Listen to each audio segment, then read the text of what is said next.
Hi, you guys. Lady Rochelle here, survivor, cancer advocate, and the founder of Warriors Talk, where we empower individuals to take action that leads to a healthier lifestyle. I want to talk about the traumatic effects of a cancer diagnosis. For those of us who have been diagnosed with cancer, we know that there can be some traumatic effects, right? Some trauma that comes along with having a cancer diagnosis. But my suggestion, my advice to you is to not allow it to define you. But what you should be doing is you should be identifying what's going on. Are you depressed? Do you have anxiety? What is the cancer diagnosis producing inside of you? And if it's something that is making you unhealthy mentally, then you should be seeking help. You should be talking to your doctor to let her know what's going on, right?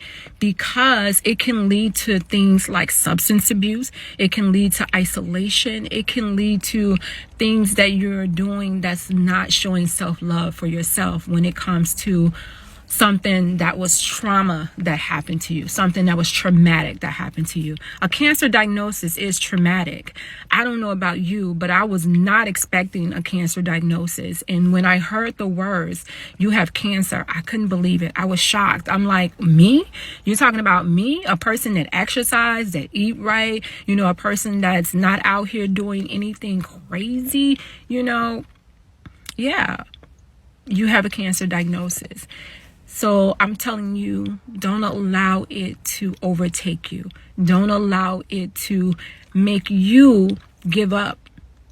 There are so many cancer survivors out here that's been through chemo, that's been through radiation, surgery, reconstructive surgery, many surgeries, and they're still here. And I'm not saying that going through cancer is easy, because it's not, because it plays on your psyche, right? There were many times that I wanted to give up. My babies wouldn't allow me to do that. You have to make sure that you know your why when you're going through a cancer diagnosis.